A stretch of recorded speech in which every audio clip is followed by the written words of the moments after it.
Νομίζω το πρωτάθλημα αυτό είναι από τις λίγες, αν όχι η μοναδική ευκαιρία που έχουμε να βρισκόμαστε όλοι μαζί.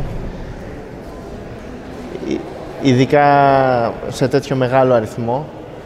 Και το βλέπεις τόσο στους αθλητές, το πόσο χαίρονται, ειδικά αυτοί που έρχονται πρώτη φορά, όσο ακόμα και στα παιδιά ή τους συγγενείς, που τι χαρά έχουν να βοηθήσουν από το να μαζεύουν τα μπαλάκια ή να προσφέρουν βοήθεια και πόσο διαφορετικά αισθάνονται, γιατί έχουμε συνηθίσει η αναπηρία να είναι κάτι το ξεχωριστό, κάτι το σπάνιο.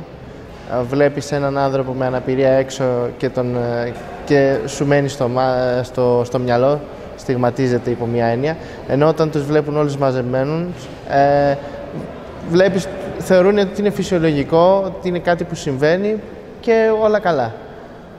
Οπότε το πρώτο είναι αυτό, θέμα αντίληψης, νομίζω, που βοηθάει πάρα πολύ αυτό το πρωτάθλημα, ειδικά στο χώρο που γίνεται, γιατί θα μπορούσε πολύ άνετα να γίνει σε ένα γήπεδο το οποίο θα είναι απομακρυσμένο και θα είμαστε εμείς και εμείς.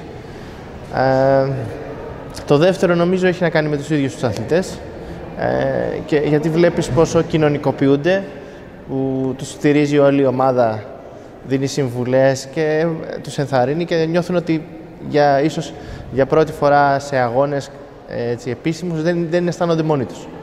Ενώ συνήθως στα ατομικά αθλήματα είσαι εσύ και ο αγώνας, στο όποιο άθλημα.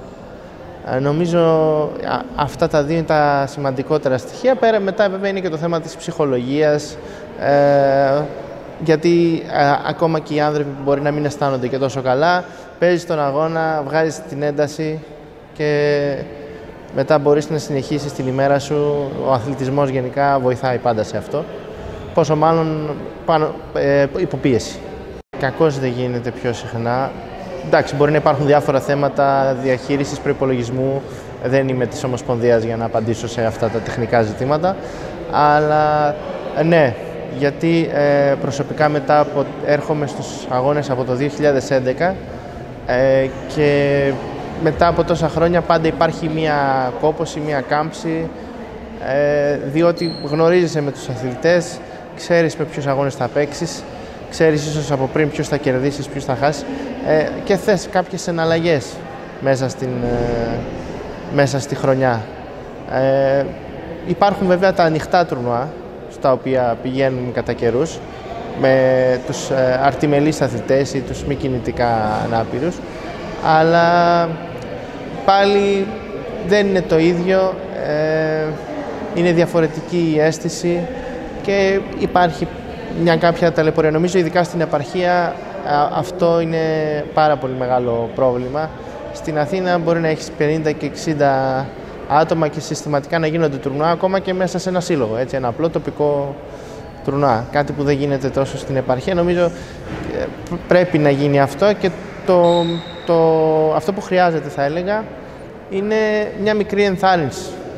Δηλαδή δεν μιλάμε να γίνει κάποιο διεθνές τουρνουά απαραίτητα, αλλά να δώσει ένα μικρό κίνητρο, μια μικρή ενθάρρυνση στους συλλόγους, ότι εκεί που έχετε τα 20, τα 10 άτομα, δεν κάνετε κάποιους αγώνες και να υπάρξει ένας συντονισμός με τα υπόλοιπα σωματεία της περιοχής σας, ας πούμε, και να μαζευτούν 30-40 άτομα να κάνετε ένα τοπικό τουρνουά. Για να έχει και ο αθλητής κίνητρο να πει: ωραία, αγωνίστηκα την μία εβδομάδα, μετά από 2 μήνες ξαναγωνίστηκα, μετά από 3 μήνες ξανά άλλη μια φορά, μετά είναι το Πανελλήνιο. Έχεις βρει πλέον έναν αριθμό.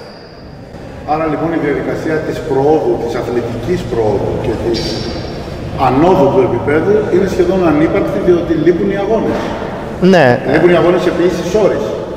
Σωστά. Το να παίξετε με έναν χωρίς πρόβλημα κινητικό ή αρτιμελή, προφανώς δεν έχετε τον ίδιο τρόπο να τον αντιμετωπίσετε όπως το να είστε με την ίδια κατηγορία. Όχι.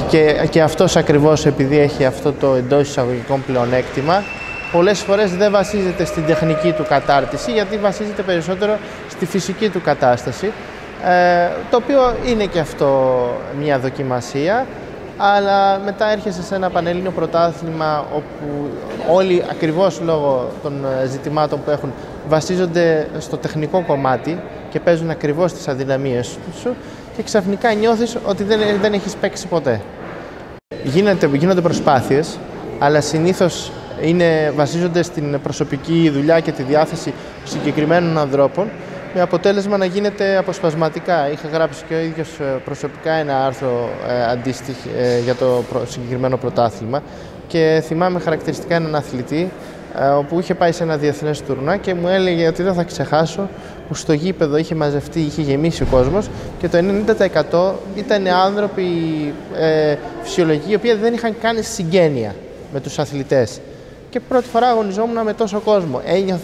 Γιατί ο Δήμος το είχε προβάλει και φυσικά επειδή ήταν προσβάσιμος ο χώρος, φαίνεται στο κοινωνικό υποσυνείδητο εκείνης της ευρωπαϊκής χώρας, περνάει ότι είναι απλώς κάτι το οποίο πρέπει να πάμε, γιατί είναι ένα αθλητικό γεγονός. Ενώ εδώ αντίστοιχα είναι δυστυχώς οι αθλητές και οι συγγενείς τους.